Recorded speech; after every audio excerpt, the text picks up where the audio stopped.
ፈጣሪ ይመስገን አይደለም፣ ይቅር በለን ነው። ውስጤ እንደዛ ይሰማኛል። ይቅር በለን አንተ ውሃውም ሰጥተሃል፣ መሬቱም ሰጥተሃል፣ ጫካውም ሰጥተሃል። የቀረብን ነገር የለም። ይሄን ሁሉ ይዘን እኛንን ተስማምተን ተደማምጠን ማልማት ያልቻልነው እና እባክህን ይቅር በለን። ተቆጥተህ ደግሞ እንደዚያ ሰነፍ አርሶ አደር ማሳችንን ዝናብ እንዳይወስደው ምህረት ይብዛልን ብቻ ነው ጥያቄ ዛሬ። ምክንያቱም ለማመስገን ብቃቱ የለኝም።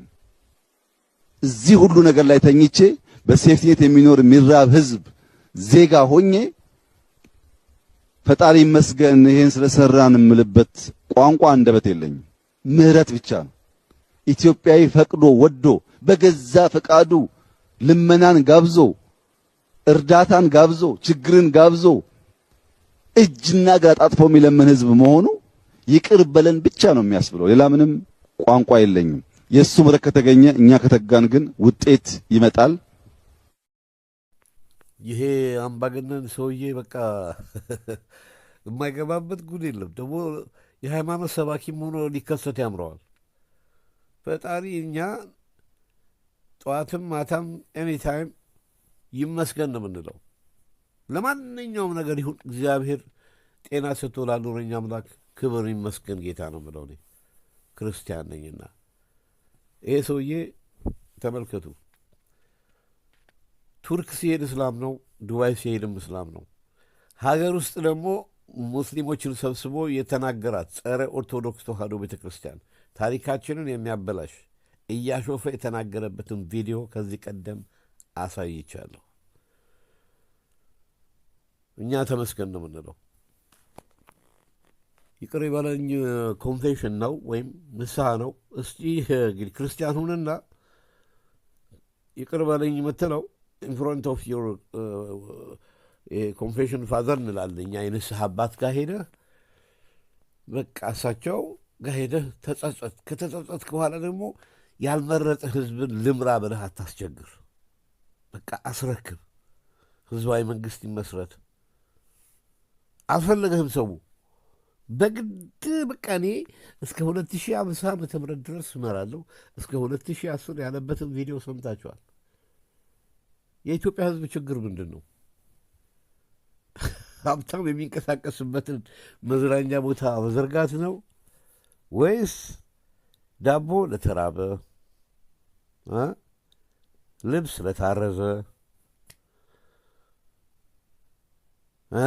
ለዚህ ለኦርዲነሪ ወይም ደግሞ ለተራው በታችሁ ማህበረሰብ የሚኖርበትን ቤት ማግኘት?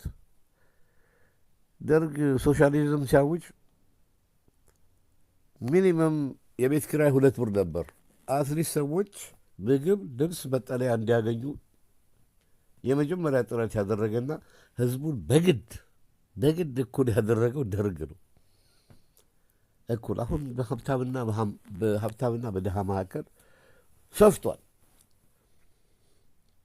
ይሄ ሰውዬ እንደ እድገት የሚያስበው ዲኮሬትድ የሆኑ ትላልቅ ህንፃዎችን፣ መንገዶችን እነዚህ ጥሩ ነው መንገድ መሰራቱ፣ ግን የሀገሪቱን ስታንዳርድ የጠበቀ መሆን አለበት እንጂ እንደዚህ የቀበጠ ነገር በብድር ገንዘብ የተሰራ ሁሉ እንደ ልማት ነው የሚያወሱ። የኢኮኖሚ እድገት ማለት እኮ ህብረተሰቡ በቀላሉ በተለይ እነዚህ ቅድም የጠቀስኳቸው ምግብ፣ ልብስና መጠለያን በቀላል ነገር የሚያገኝበት ነገር፣ የኢንዱስትሪ መስፋፋት የሀገሪቱን ኢኮኖሚ የለወጠ ነገር በገሃድ ሲታይ ነው። አንድ የአሜሪካን ኢኮኖሚስት በትዊተር ገጹ ላይ የጻፈውን ታስታውስ እንደሆን ስክሪንሾት አድርጌ አስቀምጫለሁ። የኢትዮጵያ ገንዘብ ኢንፍሌሽን ፐር መንዝ 41% እየጨመረ መሆኑን፣ የኑሮ ውድነት እየናረ እሱ ኢኮኖሚው አደገ ብሎ ይቀባጥራል።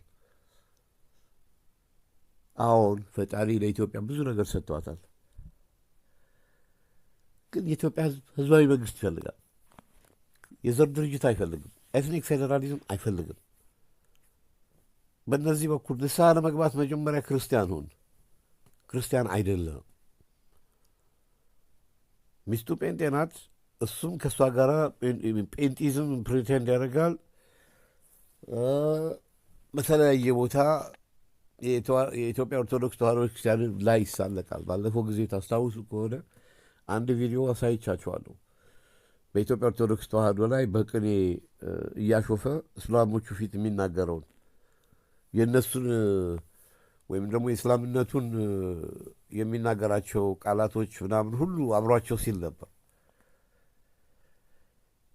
ሃይማኖት የግል ነው። እኛ በሱ ችግር የለብንም። ፈጣሪን ደግሞ ይቅር በላይ ለማለት መጀመሪያ እስቲ ስልጣን ለኢትዮጵያ ሕዝብ አስረክብ አትልም። ስልጣን ጥመኛ ነህ። ሕዝብ ያልመረጠህን ኢቭን የምትመራው ፓርላሜንት እንኳን ያላጸደቀውን አንተ ራስህ ብቻህን ነው ፕላን የምታወጣው። ፓወር የላቸውም። አንቀላፍት ይወጣሉ እነሱ ፓርላሜንት የሚሉትን። ፈጣሪ ይቅር በለን። በሰንደቅ ዓላማችን ላይ የጫናችሁት የ666 ሰይጣኒዝም ሃይማኖት አርማ እሱ ራሱ አንዱ ሀገሪቷን በረከት ያሳጣው አንዱ እሱ ነው።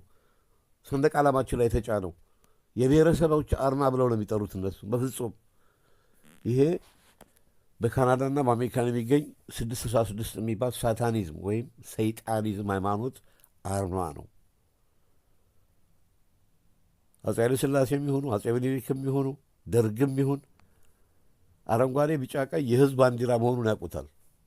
በግድ የኔን አርማ ተቀበሉ ብለው አያውቁም። አርማ ያለው ባንዲራ የሚጠቀሙት በየቢሮቸውና በነሱ በስራ ቤቶች እንጂ ህዝቡን ይሄን አርማ ካልጫናችሁ በግድ ብለው አስገድደው አያውቁም።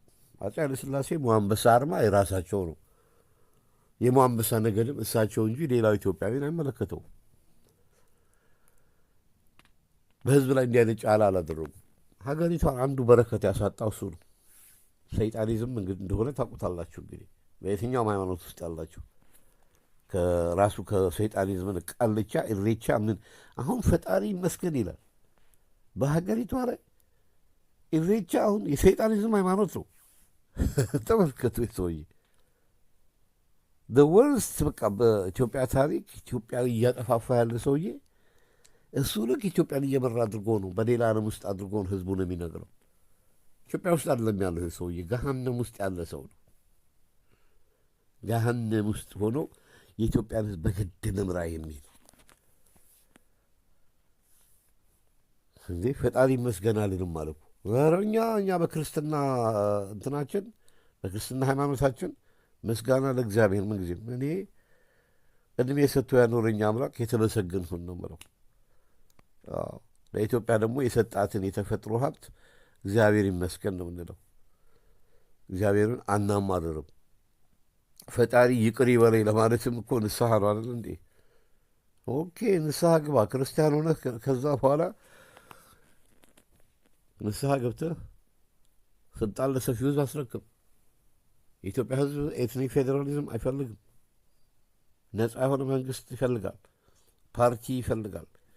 ሰሞኑን ፓርቲ ተቋቁሟል ተብሎ የትግራይ ይሄ ማን ነው ጌታቸው ረዳ ፓርቲ አይደለም። ይሄ ፓርቲ መልቲ ናሽናል ነው። ሁሉንም ብሔረሰብ ያቀፈ ነው ፓርቲ ማለት ታስታውሱ እንደሆነ እንደ ቅንጅት እንጂ የትግራይ ምናምን የሚባል ነው የተቋቋመው። ትግሬ ብቻ ነው እዛ ውስጥ የሚፈለገው። ያ ማለት አልሸሹም ዞራሉ ወይም ወያኔ በዲላ ማለት ነው። ይሄ ሰውዬ አሁን ምን የማይለው ነገር አለ? እኛ ፈጣሪ ይመስገን ነው የምንለው። ካጠፈን ስናጠፋ ደግሞ ንስሐ አባት አለን። እዛ ሄደን አምላኪ ሆይ ብለን ንስሐ እንገባለን። አንተ እኮ ወይ ንስሐ አልገባ ስልጣን ለህዝብ ሳታስረክብ ፈጣሪ ይቅር በለን ነው ምለዋል።